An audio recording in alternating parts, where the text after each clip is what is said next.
White House Press Secretary Karoline Leavitt has gone public with her insults to a senior White House correspondent for the Huffington Post. Her online post has so far been viewed some 16 million times on X. Let's walk through how the confrontation began. SV Date from the HuffPost asked her who suggested Budapest as the site of the potential next meeting between President Trump and President Putin of Russia.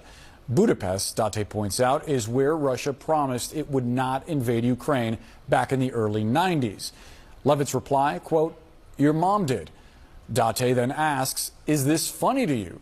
Leavitt then hurls insults, calling Date a far-left hack and directing him to stop texting, quote, "disingenuous, biased, expletive questions." SV Date, a senior White House correspondent for the HuffPost, joins us now live. SV, thanks so much for being with us.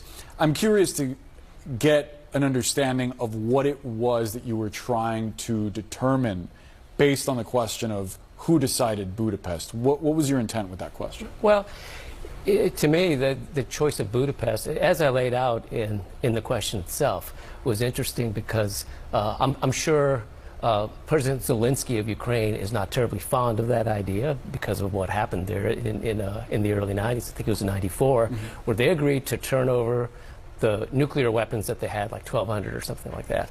And in return, the promise was that, okay, Russia will leave us alone. And that the United States, Great Britain, and Russia agreed to those terms. So that happened in Budapest. And so the idea of going back there, it seemed a little odd. And I just wanted to know, well, did the president consider that? Did he think about that? Was he aware of that? And if so, then why do it anyway? And I'm still genuinely curious, and if they want to fill me in on why Budapest, I'd love to hear it. It seems like a fair question, and we should let our viewers know that it's uncertain whether that meeting is actually going to happen now. Even the preliminary meetings between Secretary of State Marco Rubio and Foreign Minister Sergei Lavrov now appear to be postponed. She characterized you in her response, one of her responses, as bombarding her phone. I wonder if you'd had communications with her previously in which there was a dialogue, if this was an aberration, in other words, the kind of response that you got here. Well, the kind of response that I got is an aberration, because normally she just ignores all my questions, as does the press office, by the way. And these are the type of questions that, you know, I'm emailing them or texting them or trying to go in and talk to them pretty much several times a week, because that's every time I write a story about the White House, you know, that's our job, is to ask. And by the way, I'll remind you, she is the press secretary for the White House, so this would be a person I would want to ask. And so am I bombarding her? No, I don't harass her and insult her and whatnot. Every time I have a question that I send to the White House press staff, I also send it to her in case one of them chooses to respond. I wonder what you make of the accusation that you are a, quote, left-wing hack who routinely attacks the president. You did write a book a few years ago called The Useful Idiot about President Trump. What do you say to those comments? Well, I'll say this. When I started covering Donald Trump in 2015, I did not know him at all. You know, in New York, real estate is not a thing that I ever covered.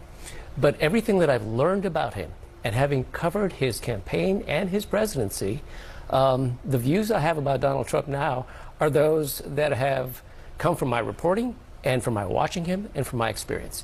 And if I don't convey my conclusions about Donald Trump to my audience, then I'm failing them. I mean, people who are watching CNN or reading HuffPost or the New York Times for that matter, they shouldn't be expected to just get stenography and then go back and do all the historical research on what this man has said and done in the past before. I mean, I routinely say that the president lies. He does. He does. What can I do? I mean, that's who he is. And so I don't apologize for that at all. In fact, The Useful Idiot, the title, of course, is from an old Russian phrase about people who, you know, do things because they're being used by others. And that's, honestly, it's what it seemed in the first term. That's what was going on with President Trump. I wonder whether you think her publishing this exchange has either galvanized the base or potentially backfired, because it seems like politics nowadays in a lot of ways are a Rorschach test, right? What you interpret you're seeing says a lot about you, because some people see that and they think, oh, she's standing up to this reporter that misrepresents things or whatnot. Some people see it and think boy, that's childish. A press secretary at the White House should not be responding that way, insulting someone's mother. Right. Well, you know, as far as the folks who thinks Donald Trump can do no wrong and never has, you know, that's not my audience. That's not your audience, probably. And there's nothing I can do about that. All I can do is do my reporting.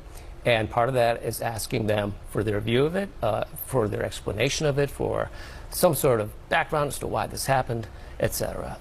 Did it help her base? Probably. I mean, you know, as you saw on Twitter, she got a bunch of retweets and people were calling me names, etc., etc. And that happens now. I mean, that's the world we live in. It is the world we live in. SV Date, please let us know if you get an answer as to why Budapest. If you do, I'd love to hear it as well. Thanks so much. Appreciate your time. Sure. So what changed between last week and when Trump announced a second meeting with Putin and today? Ukrainian leader Vladimir Zelensky says he has an idea, and it has to do with Tomahawk missiles. We'll discuss in just moments. Hi, my name is Damian Clark. And if you have both Medicare and Medicaid, I have some really encouraging news that you'll definitely want to hear.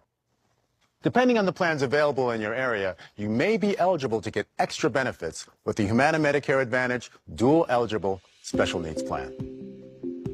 These plans have a $0 monthly plan premium. Most plans include the Humana Healthy Options Allowance. Get over $1,000 a year. That's $85